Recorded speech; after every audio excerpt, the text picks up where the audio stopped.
Welcome to your favorite internet podcast in the world. It's The No Class Podcast with your hosts, Eddie and Matt, your internet friends holding it down here, your chummiest chums from the interwebs, keeping you company in the isolation. Yeah, just play our podcast over and over. Socially isolating. Well, that's the part of the podcast that you get to hear. Now let's see how much of the rest of this you get to hear. Tune us out. Let the edits begin.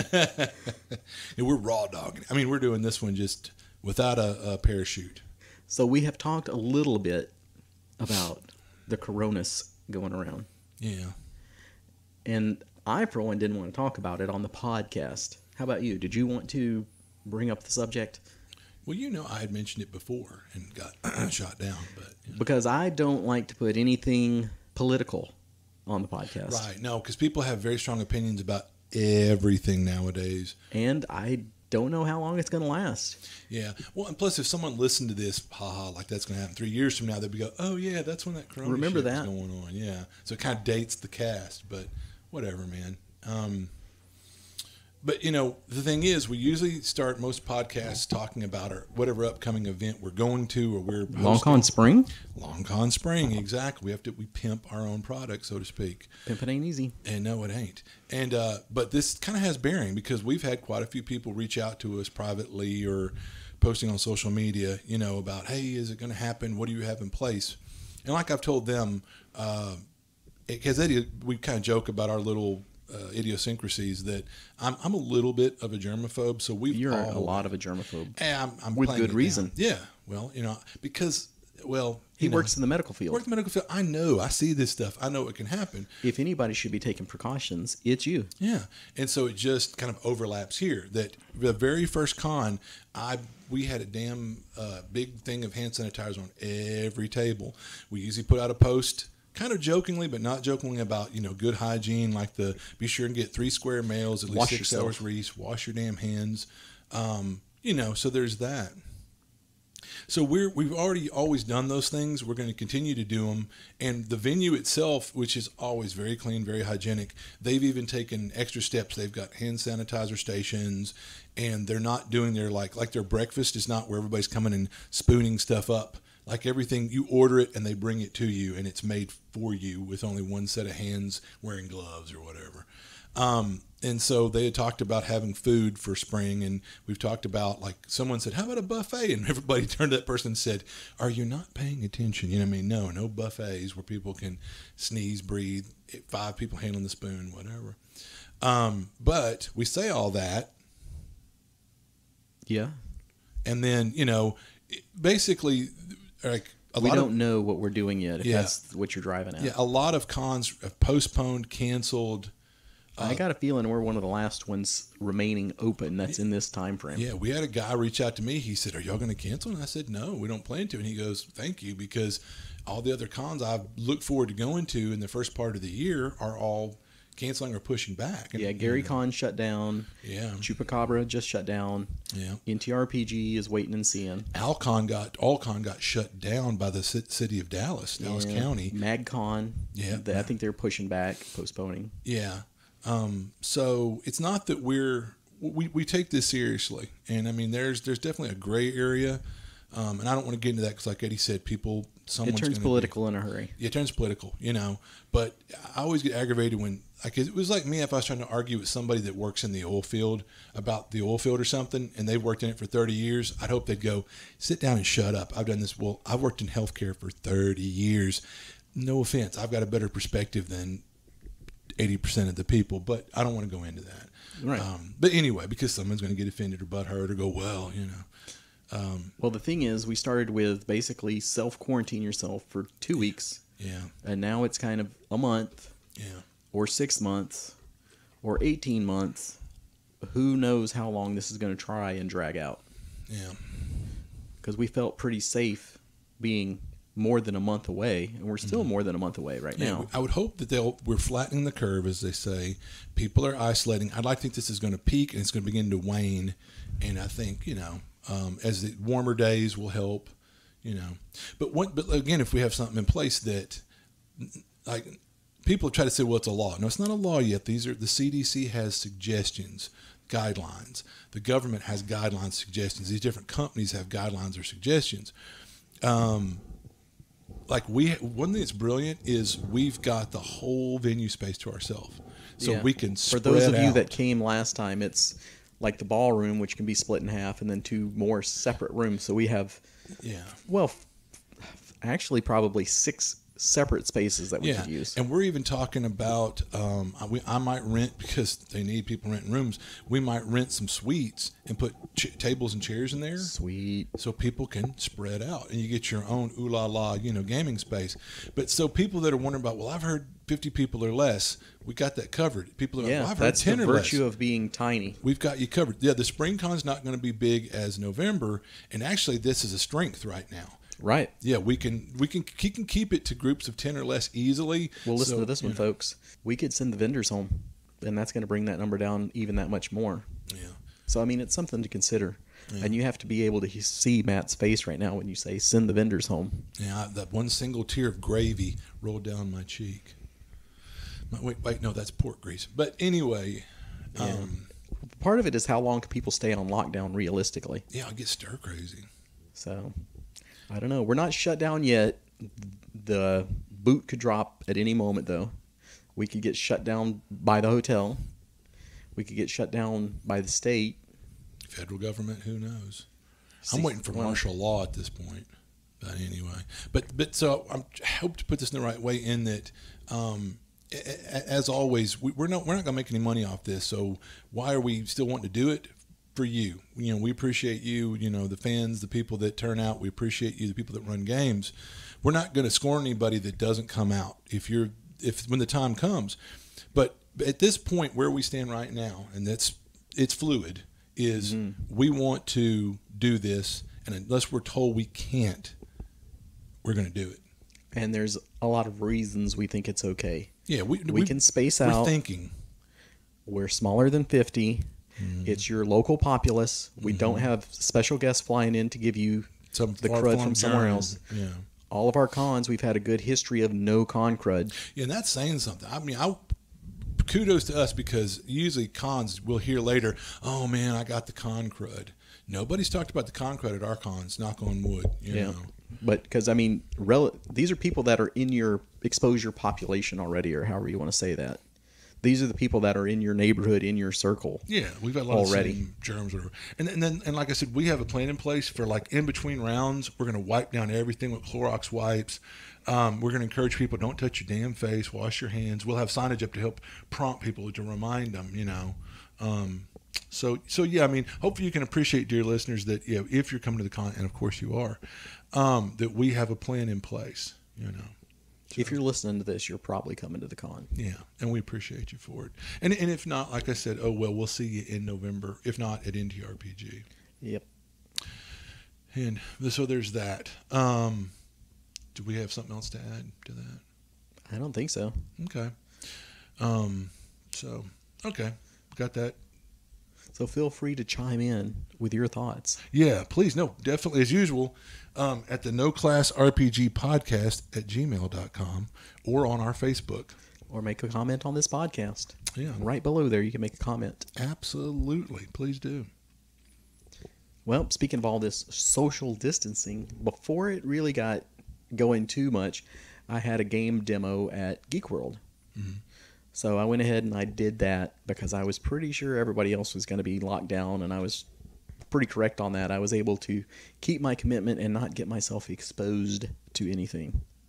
So the game that I was demoing was Imhotep the Duel. There is a full version of that game that's been out for a while.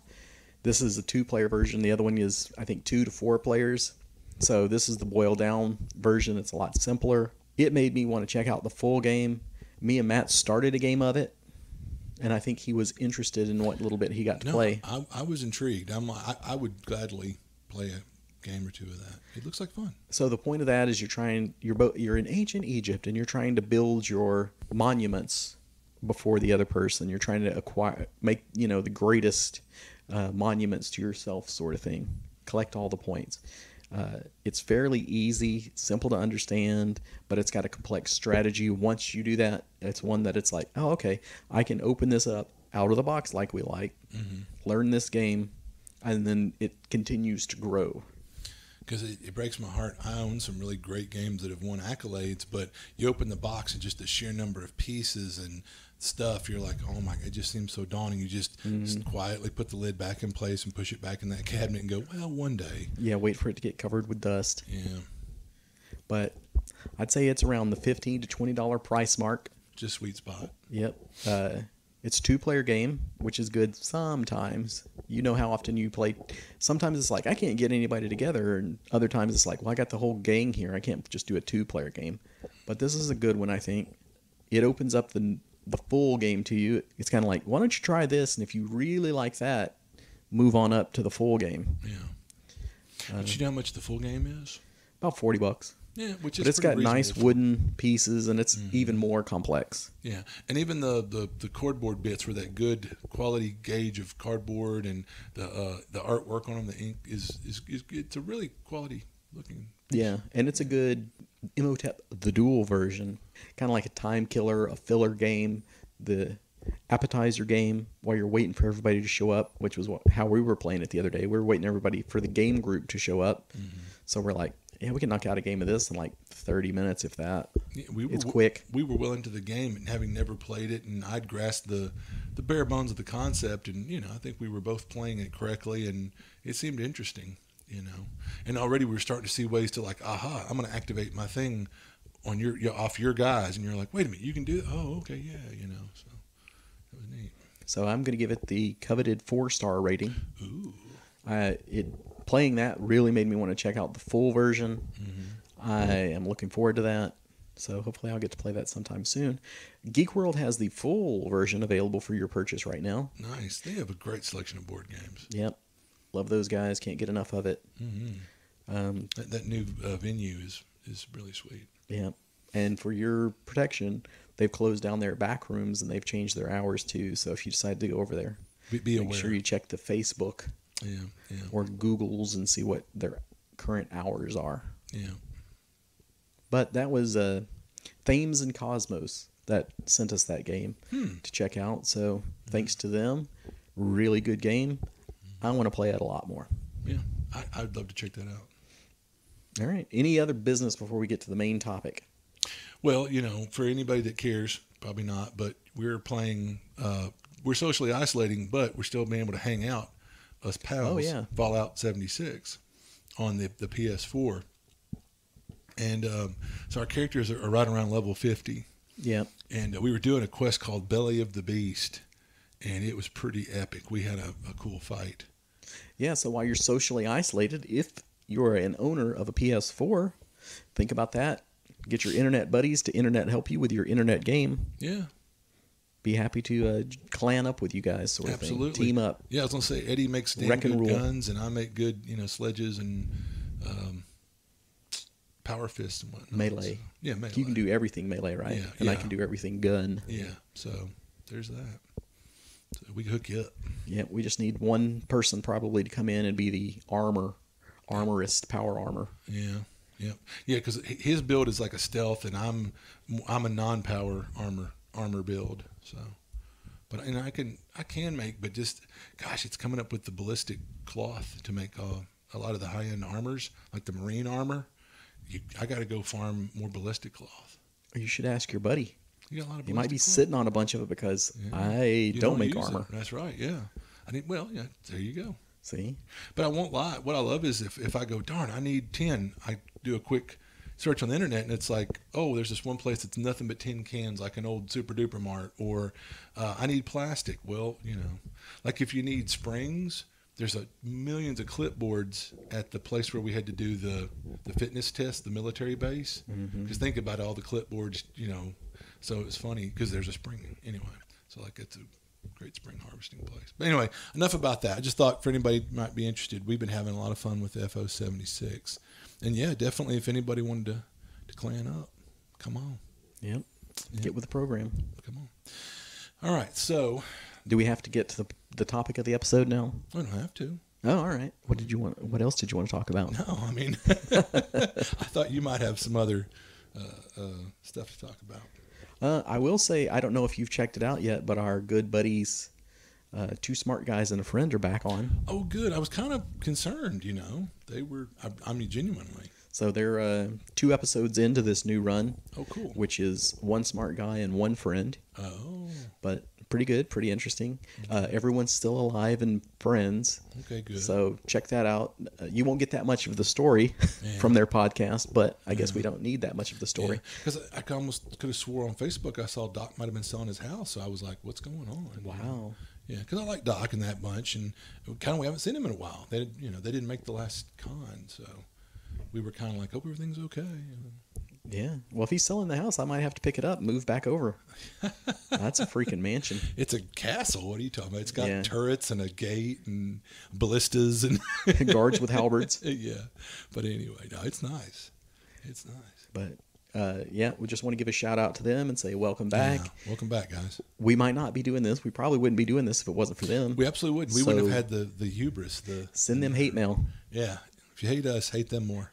You can blame NTRPG for us having a con, and you can blame Two Smart Guys and a Friend for us having a podcast. Yeah. Because we go, if you know what you're doing and throw some money at it, you can do a hell of a thing. So we go, well, what if we do it so and don't put any money into it? You get an okay product like this, which is good. It's good for us. Ouch. It's self-depreciating. Absolutely, absolutely. The humble, so humble. So, welcome back, guys, and welcome, dear listeners, to the first installment of what I hope is going to be a lot. This one is How to Wizard. How to Wizard. Dun, da, da, da. And, folks, you have some expert wizard players here today. Oh, my. Expert wizards. None more than Matt himself. Ooh, well, it's funny. I don't think I've even played one wizard in 5th edition. Really? Because everybody else wants to play one. Well, I will say... it was a rite of passage when I finally got to play a wizard in this group. Right on. You had to earn that. Oh, it's still, there's people I'm like, I don't trust you to play a wizard. Which we've been Cody, really kind. Wait a minute. Is that the Cody Hurdle that owns the Longview Computer Center?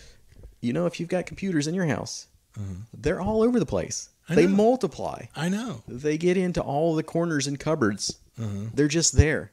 Yeah. You need them centralized. You do. You need them in one location. Yeah. That's why there's the Longview Computer Center. Yeah. They will centralize all your computers. And then if you need ink, they got ink. What's the other side of it called? Well, speaking of that, it's Cartridge World. Cartridge World. But speaking of that, did you see in the Locals Love Us? Locals do love them. Did you see the latest episode for Longview Locals Love Us has come out? No. Oh, well, on us, out of the events, we're in the top 5. Yay. Of course, so we got listed in there. But Longview Computer Center is in the top 3, I believe. Ooh la la, the coveted top 3. And our good buddy Cody has a full half-page ad. Oh, Ushanta. So we will never be buying you lunch again. Yeah, sorry. Or loaning you money in any way because you are rolling in the dough, Cody. He's rolling in it. So if you know him, hit him up for a loan. He's a good guy. Ask him for money. He'll do it. Heart of gold. We love you, Cody. Hey, now good for Cody, man. It's much deserved accolade. But anyway, back to So to the topic, wizard. Yeah. Yeah. So when I finally, you guys had been playing for I don't know how long. Too long. Forever. So I have you and Gary and TJ in that group. Oh yeah, TJ plays a damn good wizard. Don't anybody fool you. Once I finally got to drive, once I got to take the wheel of the wizard, I was like, the torch has been passed. I've been entrusted with this, and don't screw it up. Yeah, and no, it was great. You do excellent. You can play a wizard at my table anytime, and I will. There you go. So I think you've got probably just a ton of notes this time. So, what did you want to kick it off with? I was going to talk about the generic, all across the editions, some of the features of the wizard. But if you had somewhere else you wanted to start, feel free. It's kind of uncanny how many times we won't compare notes and then we find out we're on a similar wavelength. But yeah, it's kind of like Wizards Through the Ages, because those of you that, I know we have some listeners that have like come into gaming at 5th edition. And so to kind of know, like, to appreciate where you're at is, where you came from. It's like early, like 1st and 2nd edition Wizards Well, I'll get back to that. But anyway, like, okay, so like basic wizard stuff that you might go, well, that's pretty basic. Who doesn't know that? But I guess if someone's like, oh, I've never played a wizard and I've been interested. Yeah. You know, like first things first, your highest attribute, if you're playing a system where you get to apply points, is going to want to be intelligence. And then after that, it's a question of dex or constitution. It's like, I've always leaned more towards constitution. That's me, though. You know, And I'll take the sexy Dexy. there you go. And then, so, I mean, basically the wizard is like the glass cannon, you know, the artillery back in the rear, you know. Yeah. You're going to have low hit points and a crappy AC. Yep. Now, mind you, 5th edition, again, is more forgiving because nowadays, instead of a die 4, now think about that, die 4 hit points, you get a die 6. But out of the party, you're still the squishy. Yeah, definitely, because whereas rogues used to be a D6, I think maybe they're a D8 now, I think, in 5th edition. As a wise man once told me, don't start me lying. Exactly. But anyway, so as far as there's types of wizards, and that's something that, you know, I could go on it, you know. We'll go ahead. Ad nauseam. Okay, but Talk about that a little bit. Are you going to be a controller or a blaster or what are you going to play? This is too funny. We're using literally the same nomenclature. So yeah, there's like controllers, blasters, augmenters, summoners, and there might be other subtypes. But that goes into the schools maybe. But basically, like Matt's a controller. Exactly. I've always liked to play the controller / augmenter. And so the thing about it is, and it's funny, most people when they think wizard, they gravitate evocation, blaster, and that's fine. Not the last wizard, but the last wizard I played before that was a blaster. Yeah, and I like what they've done with 5th edition. If you go that route, you specialize as an evoker. You know, you can do the thing where you can take some of your allies out of the blast area, which is brilliant. Sweet. Because, like I said, people take for granted old school D&D. Many a time that warrior would win initiative, he'd rush into the melee, and the wizard goes, "I'm just gonna drop a fireball, knucklehead. Wish you'd kind of held back or waited or whatever." And boom, if you drop the fireball, you're hitting your ally. Well, especially playing Theater of the Mind. Yeah. Hey, you're all in this room, and it's 20 by 20 or something. I drop a fireball. Yep, you just screwed up. If you have a draconian GM who might go, well, you're not really visualizing this in your mind. You sure you want to do that? And that's when you go, oh wait, yeah. But and if you how go, many times have you been in a game with somebody that dropped the fireball, and you're like, no, old school D&D, we don't want this fireball. We're talking about. I remember a classic fight where my character was hoisted aerially by a swarm of little demonic creatures, and they're just tearing me to bits. You know, it's a swarm. And my buddy, I said, throw the fireball up in here. And he's Fire like, up amongst us. I'll kill you. And he's like, I'll kill you. If you don't do something, they're going to kill me anyway, and then they're going to come for you. And he dropped the fireball. And man, talking about, he did just enough damage that if I saved for half, I was exactly 0 or whatever. And so, but it totally wiped out the swarm, and my character's body clump falls to the ground, you know. But I'm like, yeah, you saved the day, man. But yeah, there wasn't any excluding me from the blast. Whereas in 5th edition, you can go, you know, friendly fire, bomb down on this position, and exclude us all. Hooray! Yeah, I mean, once again, I kind of joke about 5th edition Candyland, but whatever. But like controllers are like, you know, like the enchantment charm, kind of like controlling, and then but also you control the combat. Like blasters, obviously that's the evoker, your magic missiles, lightning bolts, fireballs, nowadays burning ray or whatever. But like then again, you know, summoners, there's some builds through the years where you could summon those creatures and maybe augment them, and man, you know, you could clean house, like, oh, you summon a troll or something. But I think modern summoning, it's not been so good. Yeah, not so good. And it's different through the years, versions of D&D. But the augmenter, and I'll make a point about that. Make a point. Here's the thing is, you go to cast that fireball, oh, they save for half. You cast Finger of Death, they save. That was a wasted round. Nothing happens. It's all or nothing. Augments on your allies, those don't get resisted. They're effective every time. Because nothing would infuriate me more than I just feel like I've wasted a round. If I cast some spell on the enemy and they save against it, I'm like, wow, what a wasted, you know, turn. Kind of like you're better off to bless than to bane. Exactly. You know, if your spell's going to land and you know it's going to land. Yeah. And you know what? I was thinking I probably wouldn't have any props to give 4th edition, but 4th edition was when they first instituted spells that, like, well, if they fail, it does this, and if they save, it still does this. And I love that personally because it just was so infuriating as a wizard player that your spell did nothing. You know, it's just it's all or nothing, pass or fail, and I hated that because it just feels like, well, I really wasted my round. You know, because spells through the editions have been a rare, precious, like Right. You know, so It's a resource. yeah, it's a valuable limited resource. But I like that because, like we said, augmentation. Hey, that's a useful round, and you're helping your fellow players do what they do and do it better. If they don't appreciate that, well, I mean, which some won't. But what did you do? I made you do what you do better. Here's haste. Oh yeah. You got an extra attack. I raised your deck save. I almost said reflex. Deck save, and it raises your movement speed and all that stuff. I've made you do what you do way better. You know? Yeah, there was one that we were playing recently that I was playing the wizard, and were you the paladin? You were the fighter of some sort. Yeah. The one that Gary ran for us not terribly long ago, where we were all up with the air elementals and such. Oh yeah. I was playing Argentus King. Argentus King. So my wizard, I think that was back to my blaster, put a haste on you, and then was just dropping fireballs on our position as we were getting overrun. And it was like, you know, if you think about how much extra damage your character got to do that turn, plus my fireballs, that was just an amazing round of damage, thanks to the wizard. Absolutely. No, and I'm telling you, I mean, not to brag, but I'm going to. In 3.5, my Mystic Theurge, which is like a cleric wizard, there were fights that people would go, game over, man, we're done. And I would pull our fat out of the fire with the creative, intelligent use of a selection of spells. And that's what I feel has been kind of maybe lost a little bit. But it's still there. But I mean, back in the day, you really could shine more if you were the guy that knew, or gal, what spells to load and when to use them. All right. Limited resource. But before we get too far off the track, do you have any more on, I guess, the styles of wizard? Well, I mean, we could expound upon those, but I just touched Expound on if you want to. Well, I mean, like I said, I think some of it's kind of self-evident. Everybody's on lockdown.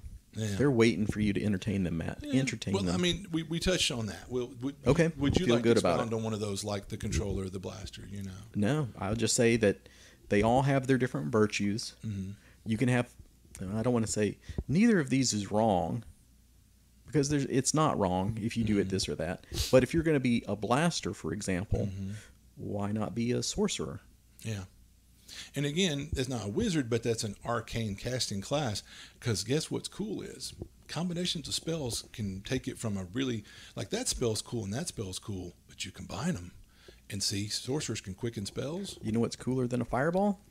Two fireballs. When you put quicken in there. Exactly. That quicken, man, and I'm glad, again, people, hopefully you can appreciate in the earlier editions of D&D, I'm kind of jumping around, when you got your first, third level spell at fifth level, like, hooray, you got one spell. And so everybody picked fireball. Oh, you're jumping around. And it did, you're a fifth level wizard. It does 5d6. An average fireball is that level in that game was 17 points of damage.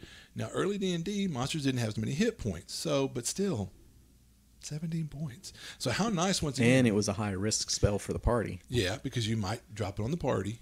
Or if like lightning bolt, it's going to do 5d6 if you take it. Oh, and if there's a brick wall, wait till it bounces. yeah, and you hits that wall and bounces back and hits the party, and you know, whatever. That's when you'll roll. You've never seen so many 5s and 6s. But otherwise, the average fireball in first and second edition D&D is going to do 5d6 at fifth level. So, I mean, it's going to do 17 points on average. The monster saves for half, which they probably will.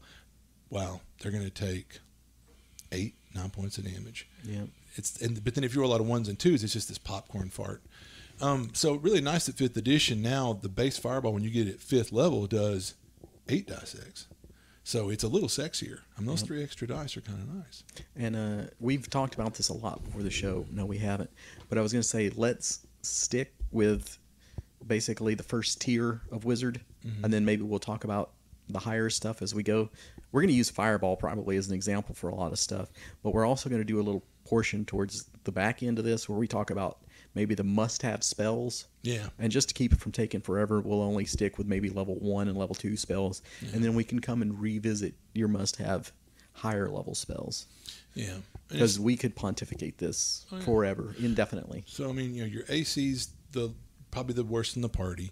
Your hit points are the lowest or whatever. So, I mean, it's just a given. You're going to want to stay out of combat. But there's always exceptions, you know. Like the Augmenter, if you pick that as a class, the at-will little Benny you get gives you a shield of hit points.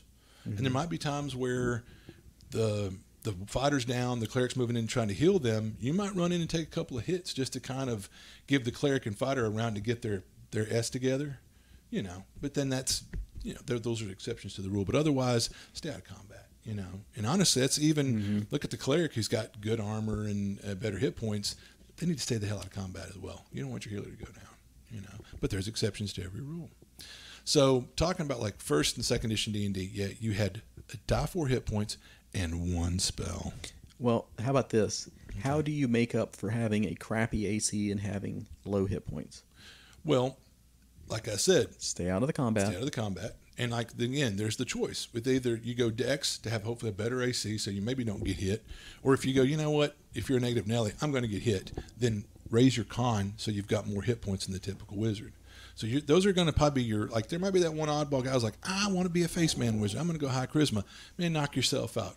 Break those stereotypes or whatever, but just be prepared to remember you're going to, and also things you can do, like people forget, drop prone. If you're in the middle of the party, exactly. That's one of the things archers, I wanted to drop prone. Talk about.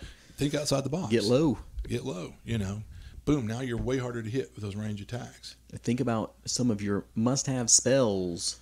Mm-hmm. But we'll get into that. I don't want to jump ahead. Yeah. But that's what I wanted to say is think about your weaknesses. Yeah. Oh, and another thing that we don't want to talk about on this one, but maybe at some future episode, is how to really cheese out your character. Oh, yeah. Because I'll tell you, that mine was, my blaster was a level of cleric.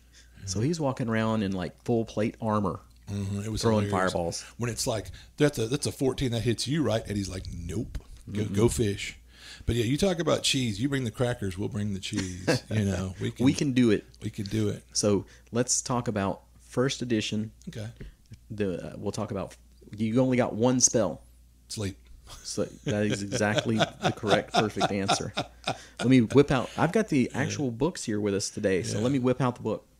Yeah. But like I said, like first and second edition, your wizard had die 4 hit points and 1 spell. No cantrips. Cantrips now, mind you, I think it was around the time of second edition, but it might have been before then. Mine's a little fuzzy. But the Unearthed Arcana book introduced cantrips. But here's what sucked. You had to give up your 1 first level spell to get the few little cheesy cantrips. And they were still fire and forget, just like spells. So honestly, it's like, do you want to give up your 1 spell? All right, here's your first level spell list. Yeah. Affect normal fires. Ooh la la. A winner right there. Yeah. Please take that as your 1 spell that you get to cast. But here's the thing is, forget if you got to pick. A draconian old school D&D, a lot of times there was a list in the DMG you rolled against to see what spells you got at random. So you'll have more spells in your spell book. You can prep just 1 though. You can only have 1 fired up and ready to go. You might have 4 spells in your book that your mentor sends you off into the world with, but you can only have 1 prepared. Burning Hands. That's a pretty good one. That's kind of a standard classic. Yeah. It's meh. I'll give it middle of the road. Yeah. It's got more of a reputation or whatever. Mm-hmm. It's a classic, but Charm Person. Now, in the earlier game, that could be highly abused, and it did get abused. God, it was fun. It was a good one. Comprehend languages. That was very situational. Very situational. But that can be another adventure-breaking spell right there. That's the one you'd have on a scroll in your back pocket, see, for 100%. Those times when you need it, Dancing Lights. And that's a good one. I've used Detect Magic. Yeah. See, that's one that you want to have on all the time to be able to cast, but you only have 1 spell. Yeah. So a lot of this, it gets into get a scroll. Yeah. Enlarge. And that one was decent in early D&D. Erase. Because remember, a lot of these could be reversed, by the way. You could just simply say, I want to cast a reverse, or did you have to prepare it as a reverse version? You had to prepare it as a reverse. But enlarge, you could make them smaller, Erase. Yeah. Do you remember Erase? I think that's just mundane erasing stuff. It's not like I erased this guy from existence. But if, let's say, here's what's funny is it's such a cheesy, forgettable first level spell. I think if someone had like power word death, well, how do you get rid of this magical writing? I think the lowly first level spell could be a way to, but I could be talking out my butt. I don't know. Featherfall. Another one that's very situational. But a lifesaver when you need it. So that's one where you need like the Ring of Spell Storing or Featherfall. Ring of Featherfall or the contingency spell once you get up that high.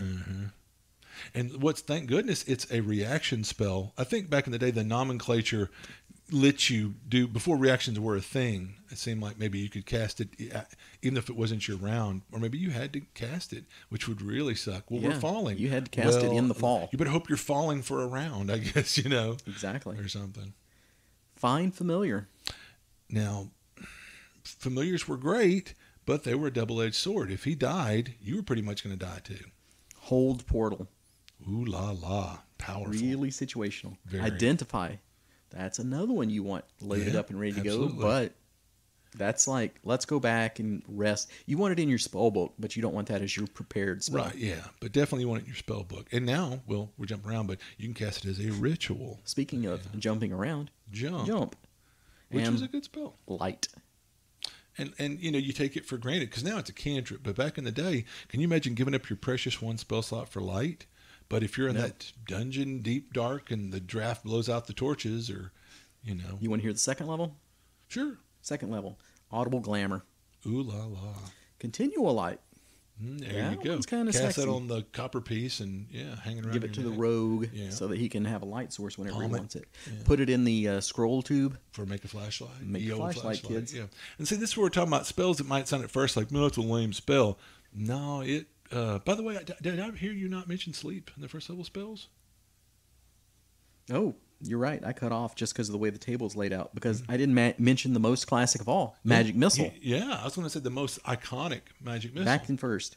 Magic Missile. That's a must-have in your spellbook too, I think. I wouldn't worry about it But- at first level because it's just one Yeah. missile that does a die 4+1. But what made it sexy back in the day was, and I'm going to digress, Eddie was kind enough for some of our younglings that were like, we want that old school experience. Eddie ran a game of first, second edition D&D for just the taste for people that were kind of newer to gaming. And there was a goblin, and Eddie goes, all right, take him out. Because I put the others to sleep. They all failed their save and went to sleep. Tee-hee, if they even got a save. But no, they didn't. That's right. It's by hit point. It's by hit points. So technically it should have knocked all the goblins out, but we knew we had one player that was champing at the bit to kill something. That hadn't been able to play D&D In months. And months so and months. here's their chance. So Eddie goes, one of them conveniently, wink, wink, didn't fall asleep. So let her have her fun. She swings. She misses. First edition D&D. Swings and misses. We went around the table twice before someone finally connected on this goblin. So when I say that, a spell that hits automatically, it only does a die 4+1, but in the early games, the monsters didn't have as many hit points, and it automatically hits. But on average, it's about as good as one sword stroke from the first level fighter. Yep. So, Yeah. it's nice to have. It's classic and iconic, but it's not the must-have spell. We'll get there. Yeah. Mending. And that was because that could be reversed as tearing or messing up or whatever, destroying or something. But yeah. Message.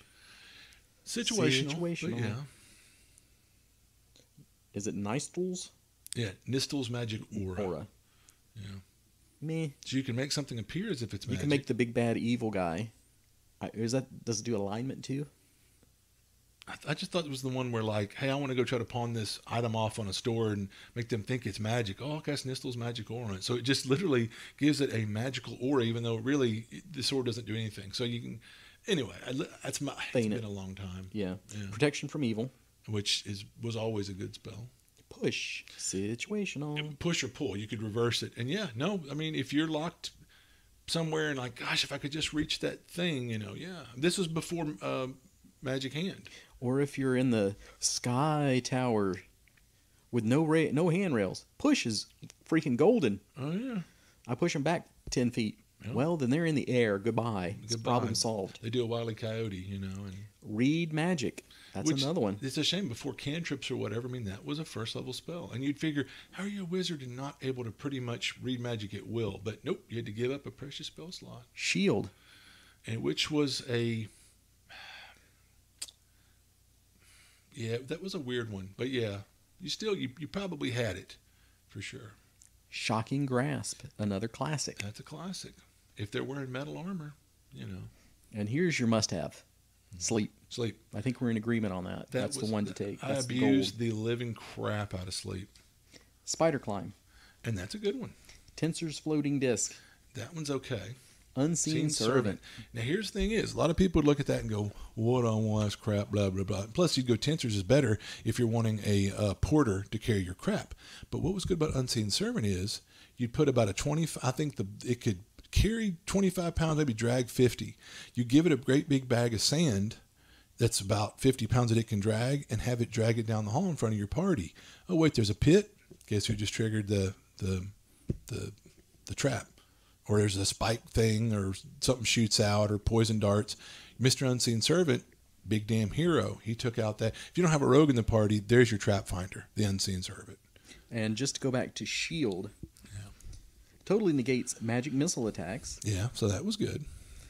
It provides the equivalent protection of AC2, which is good back in the day. Back in the day, that's really good. You wanted a low AC against hurled missiles. That's what I was getting. It was weird. Against different things that had different armor classes.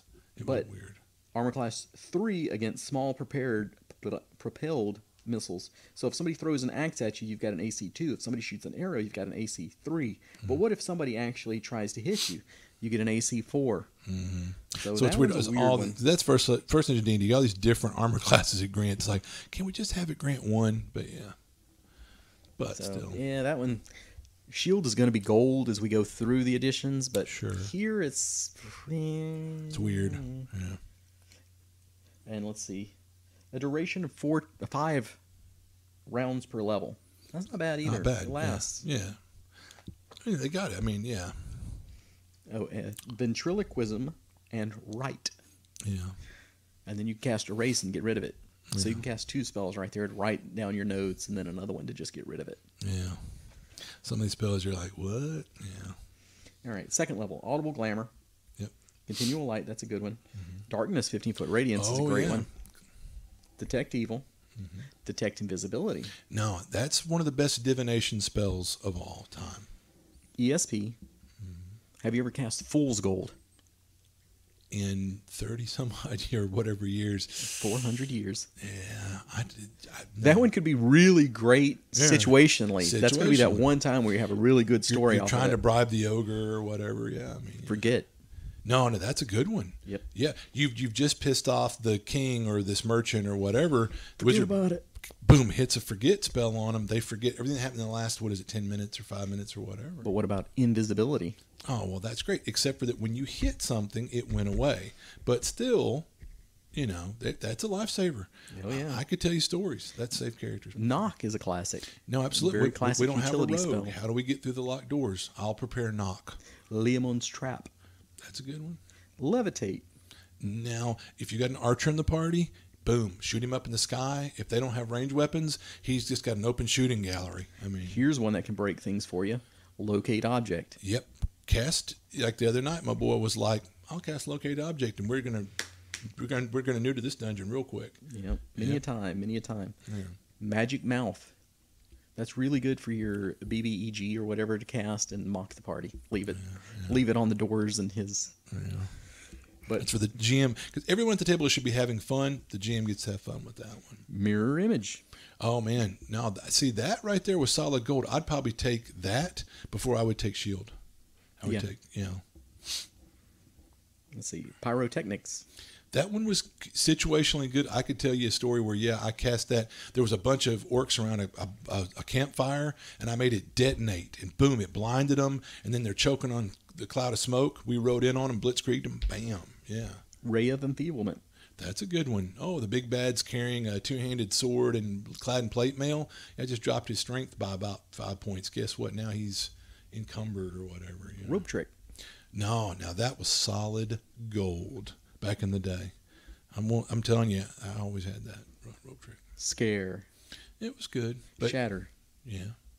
Shatter's better now. That used to be kind of a very situational spell. Here's another classic, Stinking Cloud. That one could be good. But see, the thing was like, what if you're fighting undead or automatons? Things like Scare and Stinking Cloud don't work. So they're situational. Strength. Strength's a good one, Web. Web's good. That seems like a third level one, doesn't it? We'll see. Through the addition spells have got moved around. Yeah. Wizard Lock. Yeah. If you've got that rogue in the party, I guess that you really need to keep it. Well, I guess the thing was like Wizard Lock is supposed to be like you can't be picked. I mean, it's got to be disenchanted or knocked or whatever. Yeah. So if you have that one guy that's going through your crap, there you go. So we agree on the first level. The must-have is sleep. For the second, that one's a lot harder, I think. So what would your must-have be? My mind just goes bing, mirror image. Yeah, I really like the defensive stuff too. Yeah. Well, that's what I'm saying. That one of all the first few levels of the defensive abilities type spells, best one to me back then was mirror image. Most every character had it, because if you get enough images, you can really stymie the enemy, for a while trying to attack you. They're attacking your images and not you, So it's kind of cool. I will, just to be different, I'll go with invisibility. And that's a so good you can one cast too. it on the rogue and let him go scout or something. Yeah. That way, because in early edition D&Ds, rogues sucked because of the way the game was designed. It's like, I'm a first level rogue. Yeah, you have about a 10% chance to pick a lock or pick a pocket or sneak. Like, wait, what? I'm a rogue, darn it. Yeah, but you're first level, so you suck. Yeah. All right, when you get to second level, you actually get. Did you still get one spell? Do you remember? Seems like you're getting one spell. I mean, but it's been a minute. Yeah, it's been a long time for second edition because that is the forgotten child or whatever you want to say. Because it's not sexy first edition, and it's not modern. Like I said, there you got one spell, no cantrips, and die 4 hit points in first and second edition. I say one spell in second. I didn't look it up, but I knew in first edition D&D you had like 4 spells in your book when you leave your mentor, and you could prepare one. And once you cast that one spell, you're done. And that's the other thing about not. Like I said, what separated just a guy who wants, anybody could play a wizard, but to play it well, it was knowing what spells to bring and knowing when to cast them. Because some people are like, they're going to bust their pants if they can hurry up and throw that fireball. But the GM's sitting there thinking, man, when they meet that gaggle of monsters later, they're going to wish they'd saved that fireball, So it's kind of knowing when to cast, how to be patient and kind of read the situation, So this is an even longer list of spells. So I'll blast through them. Affect normal fires, alarm, armor. Yeah. I'm assuming that's going to turn into mage armor. Yeah, well, that was introduced in that that one gave you a set amount of hit points, which technically, like in 5th edition, is that necromantic spell that I can't think of the name of, but the one that grants temporary hit points or whatever. Audible glamour moves down to first. Burning hands, cantrip, change self, charm person. You got to specify now. It's not just charm. Yeah. Chill touch. Man, that's classic. Yeah. It's been around forever. Mm-hmm. But not, I guess, Wasn't not exactly first edition. forever. Yeah. Color spray. Wow. Yeah, that was introduced in 2nd edition. I remember that. Comprehend languages again. Mm-hmm. Dancing lights, detect magic, detect undead. Enlarge, erase, featherfall, find familiar. Friends. That's a good one. Mm-hmm. Gaze reflection. Interesting. Boy, talk about being situational, but that could be solid gold too. Mm-hmm. Grease. See, so Grease was introduced. Wow. That wasn't in 1st edition? Wow. Hold portal. Hypnotism. It seems like this is pretty much all the 1st edition spells, and then they're like, hey, look at all this other stuff we came up with. So this one would be pretty sexy for a wizard. You've got a lot more choices. Yeah, now that I'm thinking about it, that was exciting for me going to 2nd edition was the new spells. Identify. Jump, light, magic missile, mending, message, mount. Yep, you could summon a magical horse or whatever. The magical aura, phantasmal force, protection from evil, read magic, shield, shocking grasp, sleep, spider climb, spook, taunt, tensor's floating disc, unseen servant, ventriloquism, wall of fog. Wow, you get some kind of a wall at first level. And notice, I think ventriloquism was a 2nd level spell. It and Audible Glamour moved down from 2nd level to 1st because they realized, meh. And Wizard Mark. Oh. So, out of that, what is your must-have? I think sleep was still sexy in 2nd edition. I'm going to have to stick with sleep. Shield is the same. Yeah. It's still a +2, +3, +4. Or AC2, AC3, AC4. Yeah. It's hard to beat sleep. I can't think of anything that I heard on here that's really going to make me go off of that. So let's ride the sleep. Yeah. All right. Yet another long list of spells coming at you. Alter Self. Bind. Blindness. Oh, yeah. That's a good one. Blindness, deafness, right? Nope, this is just blindness. Okay. But deafness is coming as a separate spell. Right, that's what I'm... Yeah. But it's not the combo. Here's one that I was waiting to hear earlier. Blur. Oh, yeah. Because instead of having that mirror image... Oh, I think, though, if we went back and looked, I think Blur was in first edition, but it was like a third level spell. They moved it down. Oh, yeah. I bet you. And if we looked at Unearthed Arcana, some of the stuff would have come in Some of there. the stuff came out in Earth Arcana. So I think Unearthed came out in between these editions. Oh, yeah. Yeah. Continual Light, Darkness, 15-foot radius, Deafness, Deep Pockets, Detect Cody. Evil, Detect Invisibility, ESP, Flaming Spear, Yeah. Sphere, Fog Cloud, Fool's Gold, Forget, Glitter Dust. Oh, That's one that's going to come up in your life. Abuse quite a bit. the shnikes out of that spell. Another one to abuse, Hypnotic Pattern. Mm-hmm. Improved Phantasmal Force. Control. Invisibility. Irritation. How irritating. Matt casts that every time he walks in my house. Duh. In Knock. spades. No alignment. No alignment. Leomon's Trap. Levitate. Locate Object. Magic Mouth. Melf's Acid Arrow. There's the classic one. Yeah. A mirror image again. Misdirection. Protection from cantrips. Pyrotechnics. Ray of Enfeeblement. Rope Trick. Scare. Shatter. Spectral Hand. Stinking Cloud. Strength. Summon Swarm. There's one to drop on somebody. Oh, Spectral Hand, Summon Swarm. Love those. Tasha's Uncontrollable Hideous Laughter. Uncontrollable, hideous laughter. Web at second level. Mm-hmm. Whispering Wind. Next of kin. And Wizard Lock. So, out of these, you going to ride the mirror image? I don't know. I mean, there's a lot. I didn't realize how much sexiness was added in second edition. Yeah, it's because a wealth of... Let me tell you, Summon embarrassment of Swarm wealth. is one of those spells that kind of goes under the radar, but I have broke some encounters with Summon Swarm, But gosh, it's a tough one. There's a lot of sexy right there. Yeah, it's really useful. Yeah, but a lot of good stuff in there. But yeah, I might go just because I'm like, ooh, Summon Swarm, absolutely. And I think I'll go with the one that we cast every time we podcast. Irritation. No, that's what you cast when you walk in the house. For us, on our dear listeners, we always cast Tasha's Uncontrollable, hideous laughter. Yeah. The worst. The worst. So yeah, but you notice now cantrips are in there, but you had to give up like a first level spell slot to get cantrips. So that's still a thing in second edition. All right, now we're moving on to your expertise. But I don't have the third edition books. Yeah, but I've got 3.75 Pathfinder book. Yep. Now you've got cantrips, but they're still like weaker spells that don't like now in 5th edition. You take a cantrip. Oh, I hit 5th level. It does an extra die. They kind of grow with you. Some of the cantrips, as you level. But the cantrips were weak sauce spells, but you at least got those. But you got a set number. They weren't cast at will like they are now. So this is like the 3.5 in Pathfinder are the first, dedicated cantrips as a separate level of spells or whatever. So as a first level wizard in 3rd edition, do you remember how many spells you get? It can't be just one anymore, right? Probably. I think it may have been 2 or something, but I don't know, man. 3.5 still wasn't. The wizards weren't getting the kind of love they get now until 4th or 5th, But all right, here we go. Wizards and sorcerers. Mm-hmm. So sorcerer has made the scene now. Yeah. Are sharing spells. Right. So here's what you got. It's divided up by the classes By the schools. So we'll be all over the place with this. Yeah. Alarm. Endure elements. That's one that can be situationally good too. Oh yeah. Like you guys are going into the hellfires of blah blah blah blah. And they took that out in 5th edition, ironically enough. Mm-hmm. Yeah.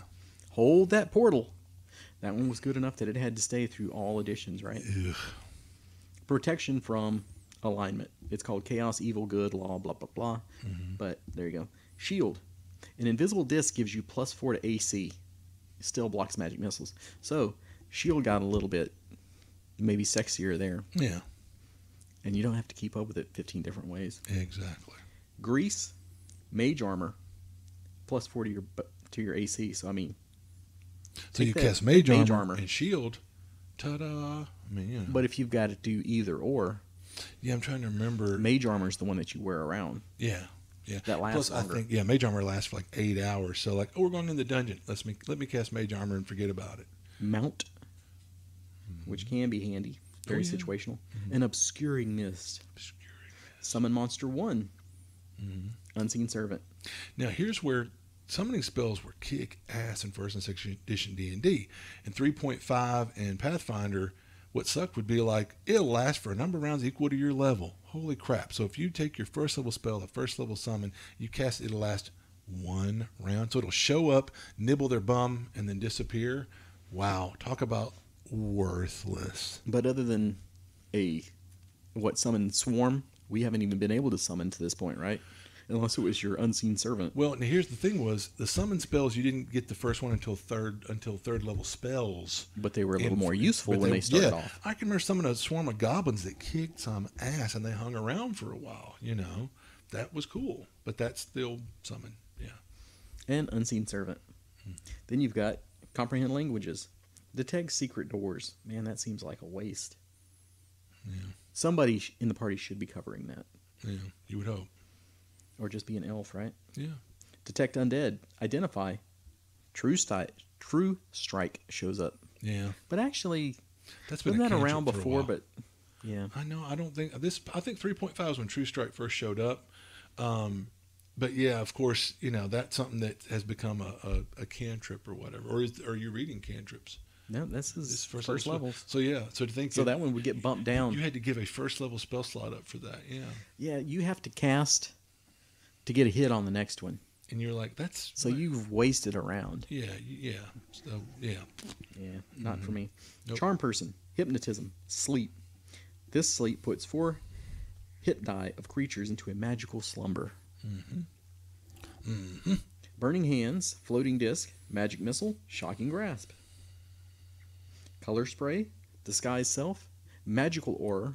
She's fired. Now I She don't doesn't think get to claim that one up till anymore. now we haven't heard of disguise self. And that's There was alter self. oh yeah. I think that's pretty much the same. Yeah.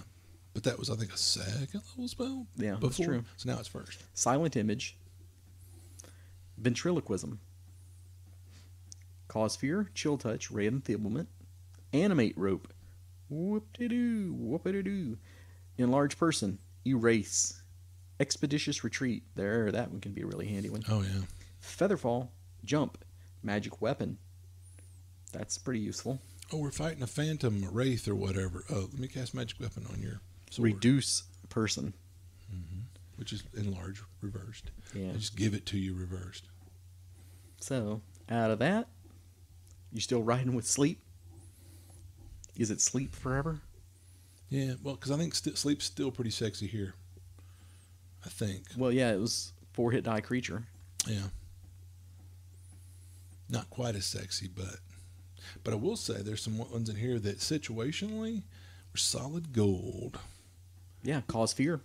No, Don't put them I'll to tell you sleep, make what, them run away. To animate rope, you throw the rope at the guy's feet, zoom it binds him up, ties him down. The rope hog ties that warrior for you. You're just taking him out of the fight, with the animated rope. So is that what you're taking for your one spell, animated rope? No, but I'm just pointing out that you seem thoroughly unimpressed with that one. I've won some fights with that one. Yeah, Yeah, if that was your one trick to go to, is what I'm saying. It's still like a lot of these are situationally, but in the right situation, I think we saw the goal, man. Well, like silent image, when you've got like, oh shoot, we're on this narrow, what would you call precipice or something, trying to get up some chasm, and all of a sudden enemies pop up on the ridge and they're just feathering you, just a hail of arrows. If all of a sudden you go, I'm going to use silent image and I'm going to cast a boulder over here, I'm going to hide behind that boulder, per 3.5 rules or whatever, like trying to shoot at you, like they can't even, if they can't see you, they can't draw a line of fire, they just simply can't shoot, or they have like half to roll natural. I mean, it was really hard to hit somebody. So if they believe the boulder's there, they can't shoot you anymore. I mean, how cool is that? Oh yeah, no, but that's classic. very situational. I mean, but in the right situation, it's solid gold. Which I think in 5th edition, my ranger had that because he had the wizardry thing, whatever that was, where it's like the magical archer sort of thing. And that was like, throw up a silent image and make it of like a barricade Mm-hmm. They believe it's a barricade, so you get all the advantage of it. Exactly. You know. All right, second level. Arcane Lock. Obscure object. Protection from arrows. Situationally. Yep. Resist energy. Oh, That yeah. can be really handy. Mm-hmm. Acid Arrow, Fog Cloud, Glitter Dust, Summon Monster 2, Summon Swarm, Web. Now, what's funny was you look at Glitter Dust and you go, meh, it's really, looks like the crux of the spell is about it within the sphere of this cloud and its glittering little motes that are dancing down, reveal anybody that's invisible. So here the thing is, if you figure, I don't want to take detect invisibility, because that's all it's going to let me do is detect invisibility, and what if there's no invisible enemies in this whole adventure? What a waste. Well, that's where if you take Glitter Dust, hey, it detects invisible foes, but more importantly, it has a chance to blind anything in that cloud. Yeah, we're not that far into this list of spells, but I think I'm going to take this as my 3rd edition lockdown second level spell. Yeah, Glitter Dust. Glitter Dust. Because in 3.5, here's the thing that was really great about it. In 1st, 2nd, 3rd edition, you had spell resistance. Thank God that went away. But anyway, because it was bad enough, like this monster has amazing saving throws, but on top of that, it just has outright spell resistance. Oh, Jesus Christ. Well, now you just take a legendary action and shrug it off. Exactly. Well, yeah, but at least there's that. But the thing about it is, I can remember these monsters that were like an ancient black dragon flew down in Living Greyhawk, and to this day we talk about TJ's wizard goes, Glitter Dust? Well, it still gets a save, but it didn't. But it had innate spell resistance, not against Glitter Dust, and the GM clunked out a 1 and said, "Whoop, I'm going to hand wave this encounter," because he knew that dragon was absolutely boned, being blind in 3.5. And I can remember like it was a golem, and we were like, "Oh man, golems are magic resistant," and I went Glitter Dust, and someone goes, "They think they didn't even have eyes." I said, it doesn't matter. It's got some sort of magical apparatus that lets it see. It doesn't have tremor sense or and something like that. This is a spell. And the GM goes, make a good point. Well, let me make it save. Clunk. Yep, that iron golem just got blinded. Well, let me just hand wave this thing. I mean, you've boned that thing. But with that, you make a good point that we haven't talked about is where to cast your spell.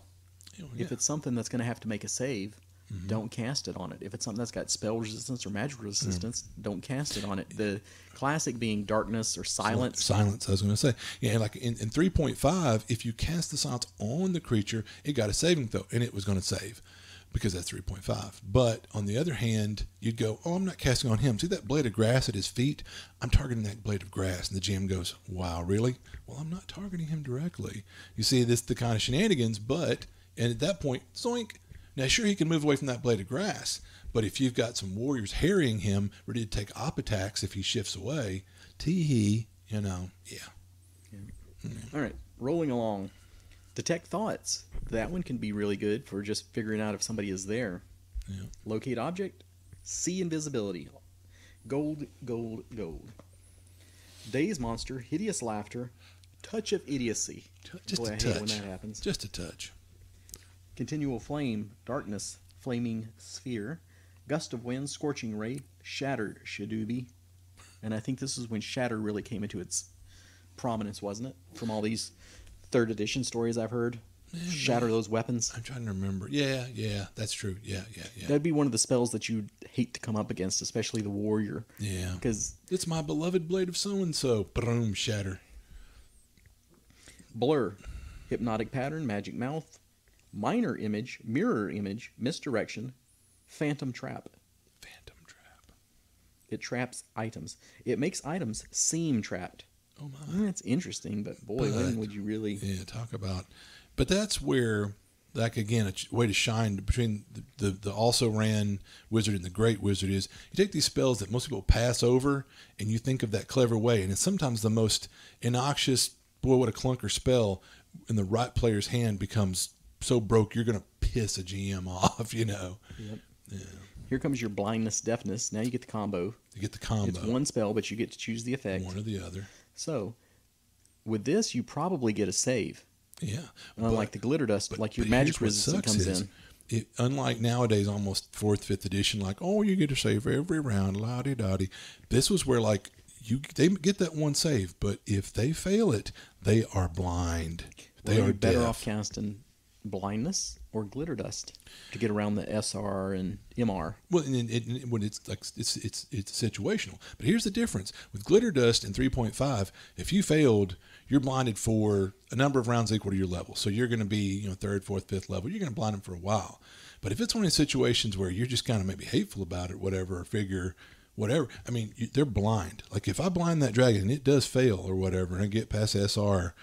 It's blind until forever until it gets that dispelled off. It gets like remove curse or dispel magic. It is blind. It is deaf. So that was pretty tough, And I think those were necromantic spells. So if people that used to specialize, there was a time when being a specialist, like now in 5th, I'll specialize. Wow, what about all the detriments? There are none. In the earlier game, if you specialize in a spell school, you got a little Benny, but you took some serious detriments. So if you did go like necromancy, that was going to be one of those spells you're going to be thankful to get as a bonus spell or something. Mm-hmm. And speaking of that, could you always specialize? You could specialize in 2nd. I don't know if you could specialize in 1st or if you could just go, I'm an illusionist. Could you specialize beyond that? Because illusionist and magic user were 2 different things. Yeah, they used to be 2 separate classes. In 1st. And now that you mention it, maybe you couldn't specialize in 1st. But I'm fuzzy. And hopefully, dear readers, help us remember, reach out, whatever. But I know that, like you said, in 2nd edition is when you could start going, I'm going to be a conjurer. I'm going to be an evoker. I'm going to be an abjurist. And the thing about it was you got 1 bonus spell like at each level or something from that school, but you were denied spells. You get an opposing school. 2 opposing schools, not just 1, but 2. So like you were like, ugh, like you're not going to get any. Like I'm going to be an evoker. It was usually something that was going to hurt. Yeah, you're not going to get any enchantment, charm, or conjuration or something. And you're like, Jesus Christ! I mean, and you start looking at what you're missing. You're like, ugh, All right, so in necromancy, like you said, I think this is the first time that you get to command undead. Yeah, do anything cool if you wanted to play that necromancer. I broke some adventures with control undead. So the rest of the time, it's probably like 3rd level raise undead, where you're making your own. Yeah. So this is the first one I think you can at least take one over if you see something. But that spell, which is cool, was so broken because with raise undead, like you can raise a couple of skeletons or zombies, whippity dippity. With that spell, this is a 2nd level spell. It's like, here comes the storm giant skeleton. It's a skeleton, you say? It's mine now. And guess what? If it's not a traditional sentient undead like a vampire or a white or whatever, oh no, it doesn't get a saving throw. Boom. I've just made that 50-foot tall storm giant skeleton my B, and now it's running with my party casting those lightning bolts and pounding stuff. Tee-hee. That's when the GM goes, yep, I'm going to hand wave the rest of this adventure. Here's the one you were thinking about earlier, False Life. Yeah, False Life is the one that will grant phantom hit points and stuff. Ghoul Touch. I'm surprised we haven't talked about that one earlier. Causes paralysis. That's cool. Scare and Spectral Hand. Mm-hmm. All right, Transmutations. Alter Self. Bear's Endurance. Bull's Strength. Cat's Grace. I'm going to go ahead and skip to Eagle's Splendor. Fox's Cunning. Owl's Wisdom. The various stat enhancer bumpers. Spells that came out in 3rd edition. Which those are kind of cool. No, they add like +4, I think. So, I mean, wow, 4 strength, 4 con. That's pretty sexy. 4 decks. Yeah.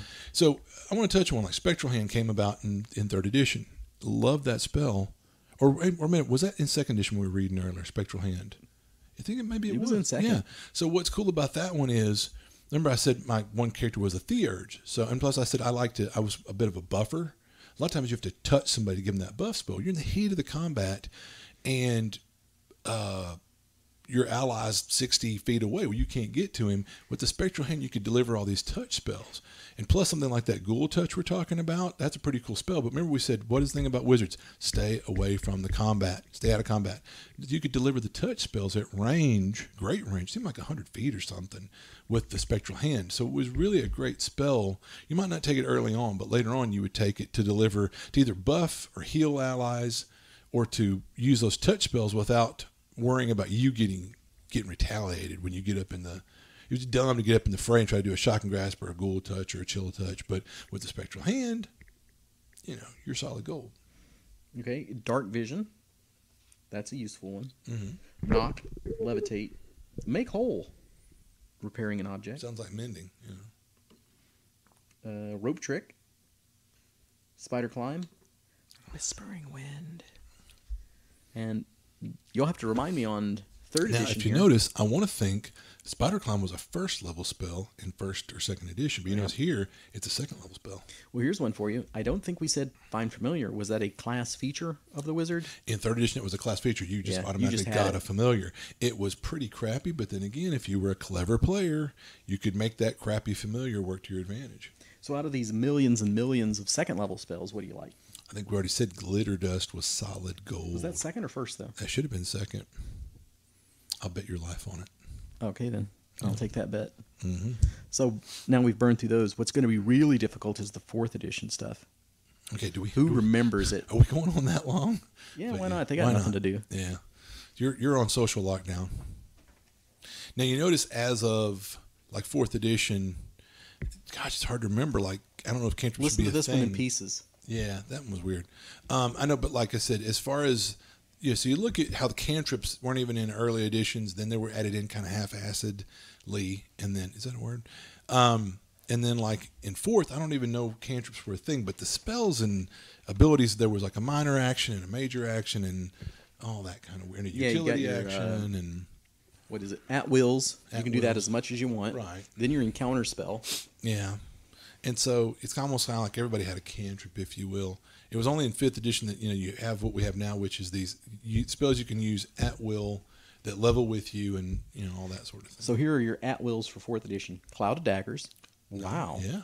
Which is a Magic spell now. Missile. Yeah. So you can just magic missile all day. Yeah. But it was one missile or something, it seemed like, But it's got to go up, right? Yeah, because, historically it did. So but I think it was, as you leveled, you got more. So that was kind of nice. 2d4 plus intelligence modifier, force damage, which force damage was gold back then, too. Because, those Wraith or Spectres, you'll only do half damage against them, unless it's force. And you notice it did 2 die 4 there. So even though you got less missiles, it did more damage. Something like that. I can't remember. Ray of Frost, Scorching Burst, Thunder Wave. Which is still a spell in 5th edition. So you see, there's things that migrate over from 4th edition to 5th. There's things that have been retained that have been added with the different So you'd get to take more spells here, which, God help us, we're not going to try and figure that out right now. Yeah. How many you get. But out of this, I'll take the old classic Magic Missile. Sure. Yeah. Now you get your encounter spells. These are your one, and then we're going to have dailies. Oh, wow, that's right, daily. Jeez. Yeah. So you got Burning Hands, Chill Strike, Force Orb, Icy Terrain, and Ray of Enfeeblement. So is this the first introduction of Force Orb, or was that, or was there a chromatic orb? It was chromatic before that. And it was in what, 2nd edition was when that came out? Yeah. When that said Force Orb, Force is one thing, chromatic is one where it can be any kind of energy. I don't know. You do 2d8 plus your intelligence modifier and force damage, and make a secondary attack. The secondary attack is each enemy adjacent to the primary. Oh, so it like shatters. So boom, yeah. Yeah. It's pretty interesting. Yeah. So maybe we're taking that. So that sets that apart from the chromatic orb or whatever. Then you get your sexy dailies. Mm-hmm. Acid Arrow, Flaming Sphere, Freezing Cloud, Sleep. So wow, so Acid Arrow drops down from 2nd level, which has been the whole time, to a 1st level, but it's only usable once Which per also day. does 2d8. Yeah, not bad. Wow. An ongoing acid. Yeah. So what of that do you like? Sleep now does each creature in a burst, intelligence versus will. It's a burst 2 with 20 within 20 squares. Boy, remember those days? Yeah. This is really a throwback reading this. It's odd. We played a campaign for about a year and a half in 4th edition, but yeah, we But like we said, 2nd is unloved. Yeah. 4th is also. is I think so much more universally unloved. reviled. Because at least, well, there will be people that have fond memories of 4th, and I'm not going to go on the I hate 4th edition rant. I'll leave that to Matt. No, it's funny. It was I kind of going along. Oh yeah, but overall, I don't really buy into the whole 4th edition hatred. But I would like to revisit 2nd edition some. Oh yeah. I don't really need to revisit 4th. I didn't. Well, the one thing I'll say is, for a guy who loves to play Wizards and who's played a lot of Wizards, I don't like the way they handle Wizards in 4th edition. And I wasn't alone. There's some really good board games that came out during the 4th edition days. Check those out. And you it's think a about lot of the same rules. And what's hilarious is, though, the dynamic of the game translated well into a board game. Yep. What does that tell you, though? Yep. This should have been just like a board game or something. But, so out of that, what do you want? Acid Arrow, Flaming Sphere, Freezing Cloud, or Sleep? You know you want Sleep. yeah, probably still go with Sleep. It's just a money maker. Level 2 utility spells. Expeditious Retreat, Featherfall. And I think 4th edition is where we started seeing reactions, bonus actions, bloodied minions, you know. So you're just picking up, since we haven't played 4th edition for so long, I guess once you hit 2nd edition, or second level, you're only picking up utility spells. Picking a utility spell. Of Expeditious Retreat, Featherfall, Jump, or Shield. That's Shield. it. Shield it is. Because you notice that's the first defensive spell we've heard so far. You gain a +4 power bonus. Power bonus? How do you like that? Yeah. To AC and reflex defense until the end of your next turn. Oh, yeah. See, so Shield was good, but to think, like I said, unless I'm not paying attention, that's the first defensive spell I've heard you mention. Yeah. Really. So really you have to, odd. hopefully you can survive till 2nd level to get some defense. So we burned through those spells really fast. Yeah, there's less spells, yeah. Well, because now everybody worked about like that. You had the warrior had his special warrior abilities that were, he got pick one of these at wills, pick one of these utility once daily. Yeah, I mean, everybody like mechanically had the same number of bells and whistles or something, But a lot of your traditional wizard players didn't like that because, like, I like that I have a book full of spells. I have to think, well, where are we going? Oh, we're going into the swamps. Okay, well, there might be trolls. Let me bring some fire spells and some acid spells. Oh, it's going to be wet and nasty. Let me bring spells to protect us from, the environment or whatever. Well, here's one that I don't know if we have really mentioned. Make this podcast go as long as we can. Why should you play a wizard as opposed to anything else? I would say the versatility. Yeah. Nobody can really beat that. And that's why, it's like I don't want to bash on anybody, but I get aggravated with people that like, I'll play a wizard, yeah, and all they want to do is just kind of blast stuff. It's like, to me, I'm thinking, man, you're missing out on so much because there's so many cool things you can do, with all the utility of a wizard. Which is not to say you can't. Throw some fireballs. No, absolutely. And, but, I mean, you can play an evoker, but still in your back pocket, have... Because I played a blaster the other day. Yeah. And it's a lot of fun. Because I don't even have to be in the combat. I'm just raining down fireballs. Yeah. Which was very sorcerer-like. Mm-hmm. But when it came time for Leomund's Tiny Hut, boom, there it is. Well, when it came time for a Wall of Force... There it is. Yeah, and that's what I'll say about 5th edition is, you have, like I said, the unlimited casting cantrips, the cantrips that level with you, and then also that's when we start seeing ritual casting, arcane recovery, which is the thing where with a short rest once per day you can get back half your level in spells. We're seeing the first time you have a die 6 hit die, instead of the die 4 hit points. So that's we're talking about 5th edition. For 5th edition, we can probably already say what our spell will be. If you had to take one of these, which nowadays you don't have to take just one. Exactly. You get like 3 or something. So if you had to just take one, would it be shield? Probably. I mean, if you just, Of course, you'd be like, well, what are you going to be offending with? Well, with my cantrips. Mm-hmm. So, I'm going to pop with cantrips. But now, when you try to hit me. What is it, +5 AC? But +5. Only until your turn comes around again. But still. But if you have that mage armor. Exactly. But I mean, what a great deal. In that moment, they're like, haha, 14, does that hit you? Dang, barely. You know what? Shield. It would have. Yeah. All right. A lot of old favorites come back. Alarm, Burning Hands, Charm Person, Chromatic Orb, Color Spray. Comprehend Languages, Detect Magic, Disguise Self. Expeditious Retreat, False Life, Featherfall, Find Familiar. There you go. That might be the one to take too. Find Familiar is really, really broken in 5th edition. Yes and no. Okay, go ahead with the no.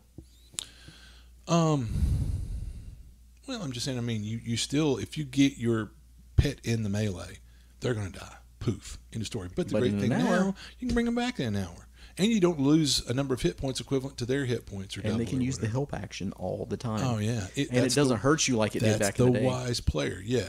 And like before, they can deliver touch spells for you, I think, still maybe. And whereas before you wouldn't want to do it because you put your familiar out there and they die, you're going to lose hit points, you might die, whatever. Now, oh, no, big deal, he's gone for an hour. Well, there's been a combo that I've been wanting to do for a while where you can give the familiar Dragon Breath.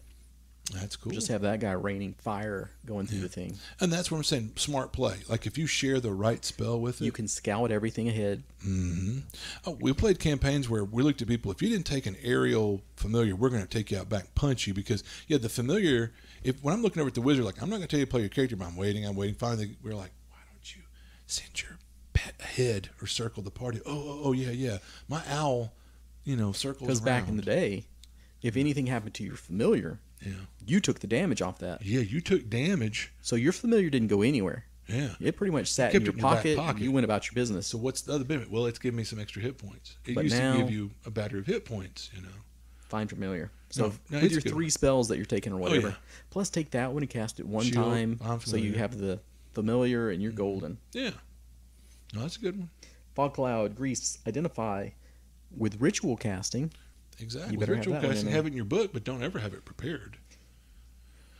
Illusory Script, Jump, Long Strider, Mage Armor, Magic Missile, Protection from Good and Evil, Ray of Sickness, Shield, Silent Image, Sleep, Tasha's Hideous Laughter, Tensor's Floating Disc, Thunderwave, Unseen Servant, Witch Bolt.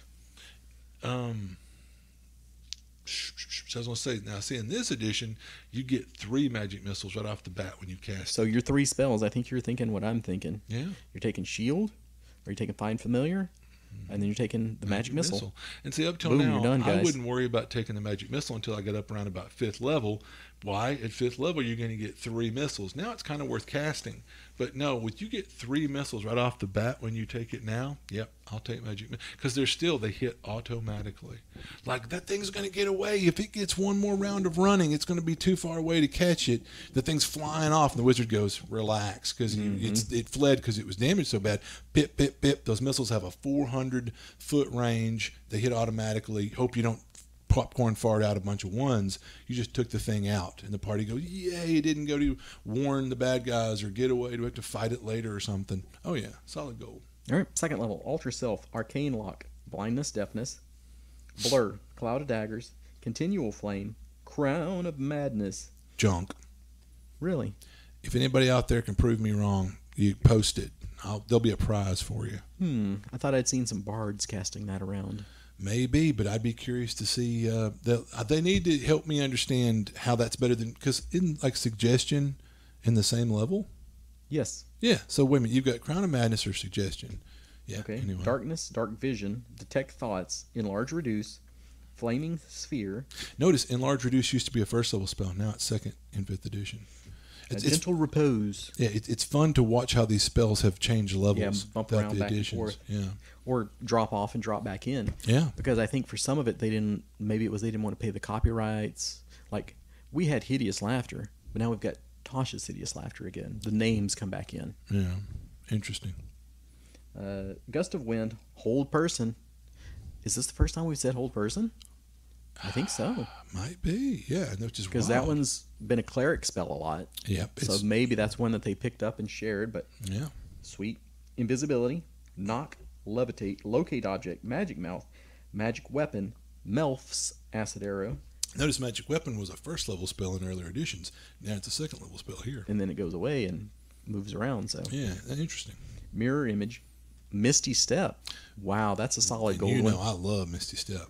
And that one's just coming in. It didn't come in, It was in 4th edition. was it? It was. Cause you But it must have remember, been higher, right? I had a Ladrin who had it as maybe like an at-will ability, and then it became a spell in 5th. And I don't quote me on that, but I can remember in 4th edition, I had that basically. My tank was what's the thing called where he's like a wizard warrior. It was a class they Gish. introduced. Yeah, the Gish that they introduced. Blade Singers. Yeah, and he was like an Eladrin elf, and so he had Misty Step as an at-will ability, one of his utility or something. But yeah, I'll take a pause here to say, for a wizard, Misty Step is beautiful. Well, and like me having that as a Gish, I remember one time, like, there's an enemy wizard back here on the other side of the bridge with spells. He's raining down artillery, and what do we said? Stay out of combat. That's what he's doing. And he's got a bulwark of melee types across the middle of the bridge. We charge right at him, and right as I get to him, kazoink, I Misty Step right past him and charging on that wizard and smoked him, you know. It was really gold for a ranger too, because people want to engage you just like they want to engage the wizard and shut you down. You're like, nope, you got to me, but I'm gone. Zoink, I'm away. Yeah. Bam. Nostrils Magic Aura, Phantasmal Force, Ray of Enfeeblement, Rope Trick, Scorching Ray, See Invisibility, Shatter, Shadoobie, Spider Climb, Suggest, and Web. Yeah. And Shatter is kind of a baby fireball now. I was going to say, Shatter's way sexier than it used to be. It's definitely in 5th edition. It's almost like, I'd say at 2nd level, that's a go-to spell anymore. If I get to take 2, I'll take the Misty Step and the Shatter. Yeah, I would, yeah. And if you get to take 3... Tough choices. There's some good stuff there. Hold Person. Hold Person used to be really cool. You could affect up to 3 people with it. I think it's a single target spell now, and they get a save every round. But that can be it can be. But like I've always said, it may not be. Even you shut the right monster down for 1 round, that could be, pretty cool. So, yeah. Luckily for you, dear listener, we're only doing this kind of tier 1. Geez, just imagine if we'd sat here and tried to go through 9 levels of spells for everybody. We could call this the Insomnia Cure podcast. Podcast. It'd have been a real grind. Yeah. And the one thing with 4th edition was going back and seeing it go up to 30th level. Yeah. That was it seems wrong in my mind. When you're like, hey, your 21st level ability is going to be this. 21st level? You don't get past 6th most of the time now. Yeah.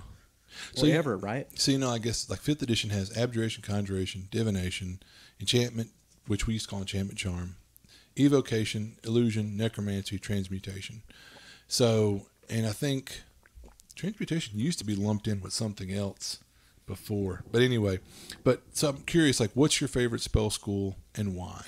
No. Not you. I'm talking about our dear listeners. Good. Yeah, as long as I don't have to answer the question. You're welcome. See, once I got to put you on the spot, and then I'll let you off. But definitely, on Facebook or via our email, which is noclassrpgpodcast@gmail.com. Sound off. Listen, like, what's your favorite school? What's your favorite spells? Tell us why. Tell us about some really, like, broken combos and stuff. Tell us why we're right. Duh. Tell us, fools, tell us that we're wrong, But Illusionist obviously do not count in this because that was a different school to start with. So we don't want to hear about your illusionist. Do not tell us if you had a gnome illusionist.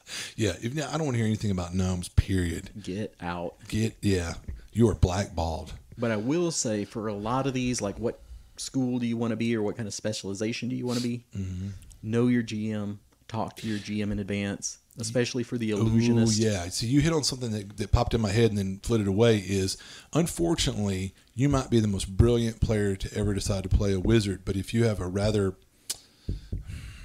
narrow-minded or draconian kind of shitbird game master, because some of these spells, it's kind of abusing a gray area per se, and that's where it's down to GM interpretation, and that you should reward a player's creativity. These spells are a resource; it's limited, and if a guy comes up with a brilliant use for it, I'd like to think through the years I've rewarded that kind of play. Well, I'll give you an example. This was a bard I think I was running at the time, and I did Calm Emotions on this big group. Mm-hmm. The GM shat all over it. Yeah, they're just like, oh, it doesn't work like that. Blah, blah, blah, blah, blah. Yeah. So I was like, oh, okay. And then the next time I was running, Sean from our club nights cast that on one of the things. And I was like, oh, dude, you're going to regret that. This isn't going to work like you think. But it was actually me that it didn't work like I thought. Yeah. So I'd run it I'd used it that one time and got crapped on by the GM. And I was like, well, that must be how it works. No. It wasn't. I just needed to go back and learn it. And good on Sean. Because it's ironic you should say that. I remember going to a con back in the day where I sat on a table playing a bard, and the guy looked at me, I swear to God, and said, oh, you're playing a bard? Well, I guess it behooves me to tell you, I hate bards. And I was like, wow. I'm like, what the hell? I mean, who does that? So yeah, he tried to like shit on everything I did the whole game. Like gnome illusionists? Well, now, that's different. I'm always going to shit on a gnome if I can. I got to admit, I will roll my eyes for a bard a little bit. If they're the typical, like, I'm going to try and screw everything in this dungeon. I've never It's played been that done to death. Yeah. I was going to say, it's funny, I had a bard named Lothario, but I didn't play him as the Lothario. The lascivious Lothario. No. It's okay to play a cliche, but they become cliches for a reason. Exactly. Think outside the box. But I was going to say, that's where, bards are arcane casters. We've talked about wizards, but bards, sorcerers, whatever, I'm always impressed by a player that can think outside the box. I had a guy one time that I set up an encounter that really, in retrospect, was a real D move. I mean, basically, it was a wizard floating in the air over a vat of acid with 2 troll minions in the room to harry you. He's invisible. He's levitating. He has shield cast, mage armor, the orb of like spell invincibility or whatever. I mean, all these other, what was it called? The minor globe of invulnerability. So, I mean, you couldn't see him. You couldn't detect him. You couldn't, how are you going to attack him? But I just kind of created that encounter and left it to the players to figure it out. And I remember both the players were kind of put out with me. And I thought, well, you can withdraw, like do a fighting retreat with these trolls. But I love the guy playing the wizard. And I talk about this to this day. I was so impressed. He goes, he's looking through the book furiously, and he's looking through his spells. And he goes, I cast summon creature at whatever level it was. And he summons a pair of, like you roll for it or something, giant bats. And he said, echolocation. And I went, oh, be damned. And there might be someone out there who goes, well, I don't think right. Man, I had made a pretty darn tough encounter, and the players thought of something creative. I said, you know what? Sure. You see the bat start circling this one spot in there, and that's when he goes, all right, that's where he is. Focus all your fire there. And that's how they were able to beat this wizard or whatever. So creative. You see what the player did there? That separates a good wizard player from a great wizard player. But you also need to know your GM and if that's going to fly or not. Like, all right, this all has got to be by the book, or the most stringent, the least favorable for the player ruling is what I'm going to get. So that's going to affect your spell choices too. My suggestion is don't play with those kind of game masters. Yeah. And I will say, if you can help it, when our good buddy Cody at the Longview Computer Center was playing an illusionist, that I really tried to go out of my way to accommodate those sort of things, because that is, illusion is one of those things that can get shut down in a hurry by the GM. That's one of those ones that if with the right GM, it's cool and it's awesome and you can have a lot of fun with it. But no offense, it's like for a first outing as an arcane caster, you go illusionist. I'm like, that's kind of a big boy you've been playing for. Because I mean, honestly, illusion is kind of lame unless it's used very creatively. But if you in the right player's hands used creatively, oh man! But I don't think an illusion can hurt you anymore. Whereas back in the day, it was like, oh, I made this illusion of lava or something. Oh, crap. Yeah, the phantasmal whatever, those did damage, psychic damage or whatever.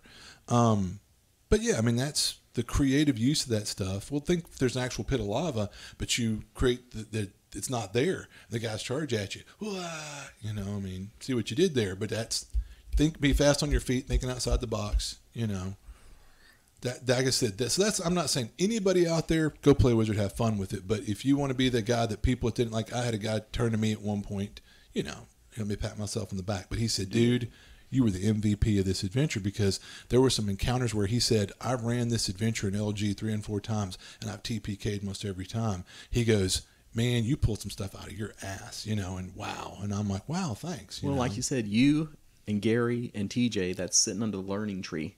Yeah. So, I mean, and that's one of the things that also do that. When you join a group, if it's an established group or an older group or something like that, come in and play the fighter or something like that and study up on how you're going to play that wizard when it's your turn, when you get called up to the big leagues like I did. Yeah, and I'm going to add one more thing. I'm always telling y'all when I go, well, why should I come to a con?